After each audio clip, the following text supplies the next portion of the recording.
Welcome back, everybody. Are you looking to support local creatives this holiday season? Future Front Texas is hosting the Front Market this weekend, and it's a great opportunity to get some loved ones checked off your list. Market vendors Risa Russo from Tac Tac and Michelle Zhang, Community Coordinator, are here to tell us more. Y'all, good morning. Good morning. Good morning. Lovely to have you both here. Michelle, starting with you, tell us about the Front Market. We've covered Future Front here on the show before, but always a good reminder about what it is y'all do. Yeah, of course. So the Front Market is an independent marketplace and fair produced by Future Front Texas. We're a cultural space and exhibition series here in Austin.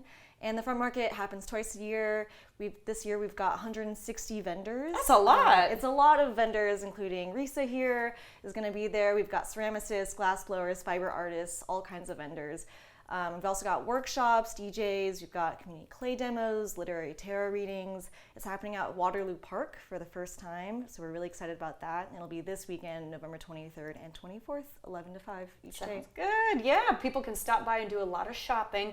I think what's important to mention here is what is it that Future Front wants to promote? What group of people are you guys trying to get more inclusion on, more eyeballs on? Of course.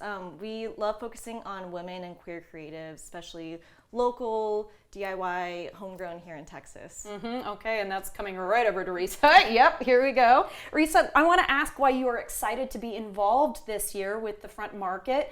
Is this your first time doing it, or have you been a vendor before? I have been a vendor before. Okay, so you know how cool it is. Yeah, absolutely. It is the biggest market here in Austin throughout the year. They do 2 markets, and very early on, I'm fairly new to Austin.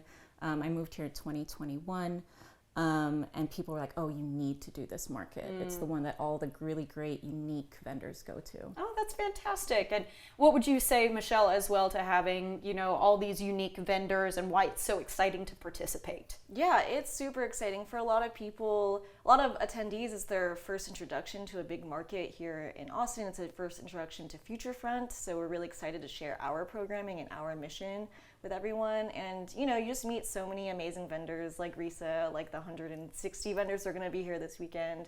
It's just really fun to meet everyone. Well, and I think something that's always so beneficial, folks who watch all the time will know that I say this often, but to be able to talk to the creator, to be able to say, what's your inspiration? How'd you get into this? Like, how can I use this? Because, for example, this lovely little cowboy hat that we've got sitting here, you said, or it can be an ornament, or it can be an incense holder. It's the sort of thing that you wouldn't know if you're just perusing by yourself. So I think there's real benefit to that. So Risa, tell us about Tac Tac, your business, and how you got it started.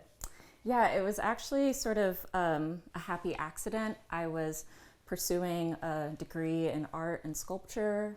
I wanted glass as part of the sculptural practice, and I just fell in love with the material and the process, and working as a team really appealed to me. I really vibed with it, and I just committed myself to working at the studio, getting better at glass blowing, and my friends would come over for dinners, and they would see the cups that I was making, even just for practice.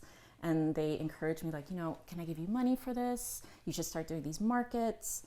And that's basically how it all began in 2019. Rest is history. Here we go. So you do play a lot with fun faces. I mean, I think these cups are so sweet because they've got little earrings in. How precious is that? Tell me about some of the inspiration and some of the work that we've got sitting here on the table today.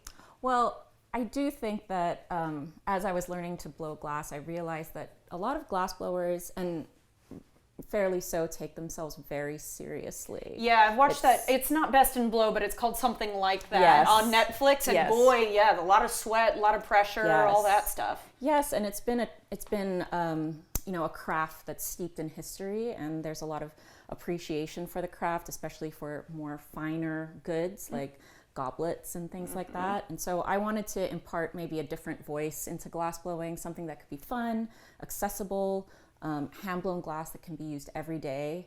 Was important. It's more joy. Yes. Yeah, more joy. I can see that. And so we do have some glasses here, the potential for ornaments, that sort of thing. Are these also ornaments? Or? Yes. Oh, they're lovely. Perfect for the holidays. And what should this guy be used for? I mean, I love those sort of vessels for vases for your flower collections, or even a propagation vessel for plants. Oh, clever. Little avocado seeds sitting in Sure, there. yeah. I'm into that. And then you wanted to do a little reveal here. What's Yeah, this? I always like little surprises in a lot of my work, and so if you turn that one around, Okay. He's a happy this one face. has a little special.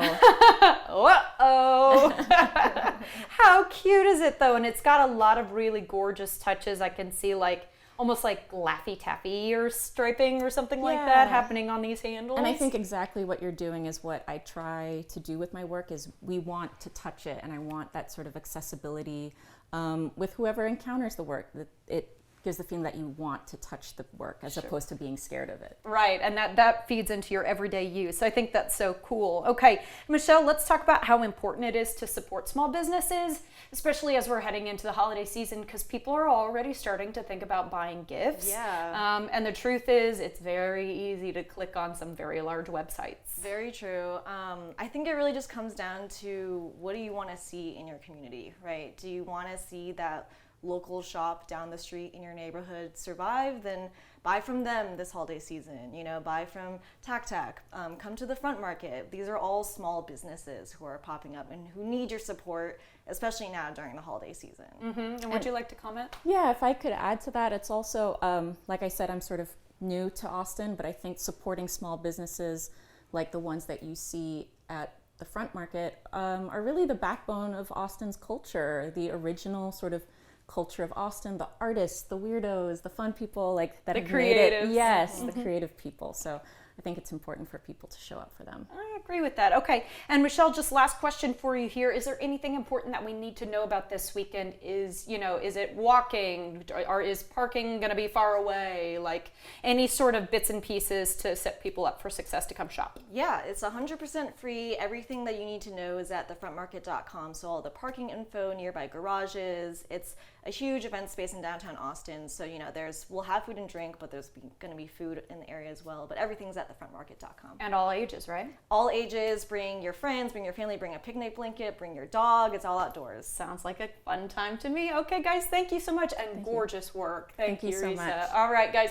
don't miss the Front Market, hosted by Future Front Texas, November 23rd and 24th, as you heard, 11 a.m. 5 p.m. Learn more and RSVP at thefrontmarket.com.